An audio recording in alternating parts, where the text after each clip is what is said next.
salam sejahtera. Masih bersama saya di Paku Alam dengan channel Padepokan Paku Alam. Kali ini saya akan membongkar rahasia bagaimana sih mendapatkan keilmuan tingkat spiritual, mendapatkan spiritual untuk diri kita sendiri, dan apa itu bahaya atau tidaknya. Ikuti video ini sampai selesai karena disitu banyak rahasia-rahasia yang akan saya bongkar ya. Jangan lupa like, share, dan subscribe channel ini.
Oke, udah nggak ini lagi ya, udah nggak aneh lagi tentang kata-kata spiritual. Bagaimana sih cara mendapatkan keilmuan spiritual dalam diri, mencari jati diri atau guru sejati dalam diri kita sendiri.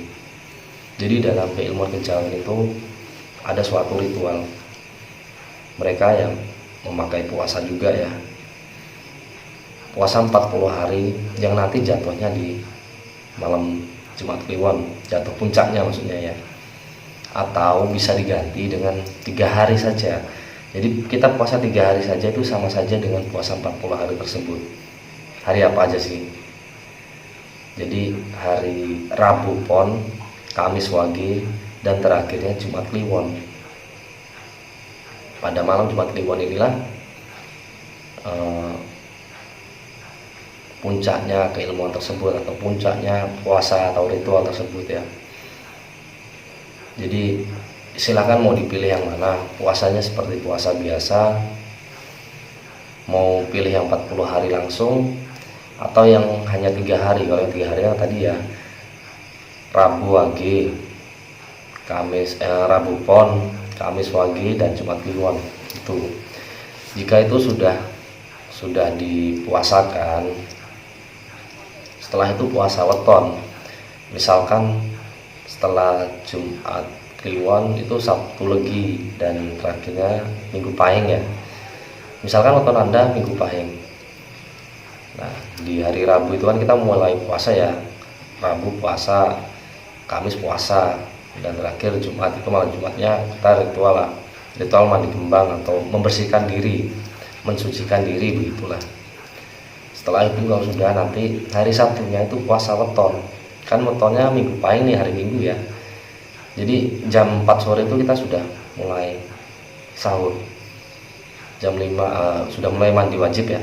Jam 5 itu kita sudah mulai sahur.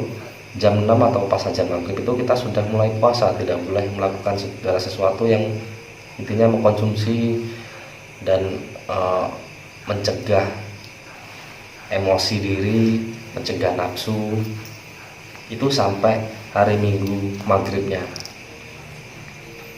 Nanti setelah itu akan ada sesuatu yang dalam diri, suatu bisikan dalam diri, suatu pelambang dari mimpi.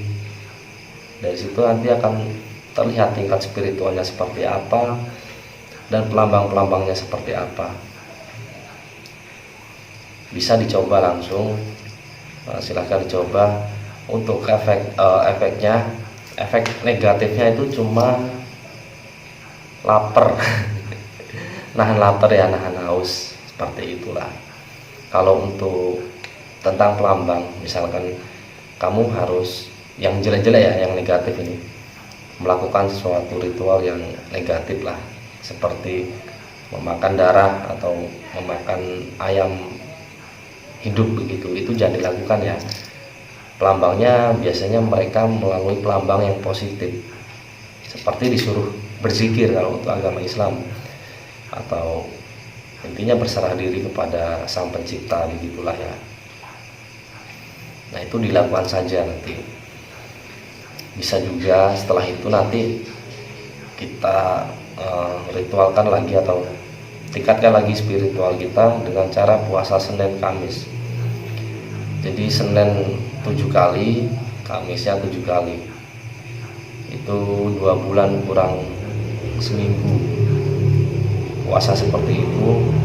Jangan sampai bolong-bolong ya. Misalkan sudah puasa Senin Kamis 3 kali, yang besoknya nggak puasa, itu nggak bisa, jadi harus ulang lagi. Nah, seperti apa sih tingkat spiritual yang kita dapat nantinya? Yang kita dapat nantinya pasti yang akan ke ranah yang positif ya tentunya, bukan yang negatif. Kalau ada suatu pelambang atau mimpi atau bisikan yang negatif, itu tolong jangan dilakukan, hiraukan saja. Pasti nanti ada suatu bisikan gitu.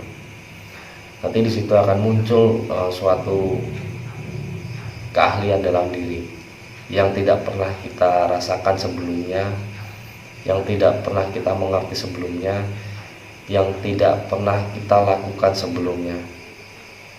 Di situ nanti akan terasa. Misalkan ya, suatu kekuatan yang bisa menggeser hujan, bukan menolak hujan ya, kalau hujan itu sudah takdir, ini menggeser, jadi awannya itu kita geser supaya hujannya nggak jatuh di sini gitu kan. Contoh kecilnya seperti itu. Lalu contoh lainnya mengobati orang. Nah, itu jika sudah benar-benar kita bisa melewati suatu ritual yang tadi itu. Kalau untuk mandi kembangnya yang pas malam Jumat Kliwon tadi, itu kembang setaman. Kembang setaman itu kembang 7 rupa, jadi 7 warna. Kembang yang wangi ya, seperti mawar, kenanga, kantil, terus melati. Intinya yang wangi dan itu 7 rupa. Artinya 7 macam bunga. Jangan bunga yang sama. Terus mandinya itu pada saat jam 12 malam. Jadi hari ini hari Kamis, nanti jam 12 malam itu kita mandi kembang. Dengan niatan apa sih? Niatan untuk membersihkan diri sendiri.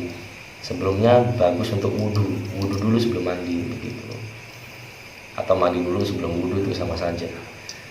Jadi niatan kita untuk membersihkan segala sesuatu negatif yang ada dalam diri kita, menghilangkan sesuatu yang jelek-jelek dalam diri kita, untuk berjanji untuk merubah yang lebih baik lagi daripada sebelumnya, seperti itu ya. Lalu setelah itu mandi, dari Jumat paginya puasa lagi sampai Jumat nantinya, Jumat maghrib kita buka puasa. Nah, setelah itu nanti dilanjutkan ke hari wetonnya. Kalau wetonnya lama setelah puasa itu bagaimana ya, nggak masalah, yang penting dilakukan puasa weton ya. Kalau pengen lebih ke puncaknya lagi ya puasa Senin Kamis itu. Kalau misalkan nggak usah Senin Kamis gimana, ya udah nggak apa-apa, yang penting niatan kita kan, yang penting niatan kita itu bagus, berjanji untuk tidak melakukan sesuatu hal yang negatif lagi. Jadi niatan kita membersihkan diri. Nanti akan ketemu apa sih itu guru sejati, apa sih itu kekuatan dalam diri, kekuatan spiritual itu seperti apa, itu nanti akan terjadi, akan ada suatu pelambang. Mungkin hanya ini saja ya yang dapat saya sampaikan. Kalau ada pertanyaan atau pengen dibongkar-bongkar tentang rahasia keilmuan apa saja, bagaimana sih caranya, itu silahkan komentar, nanti saya akan buatkan videonya. dan akan saya share ke channel ini. Semoga semua makhluk bahagia. Salam sejahtera.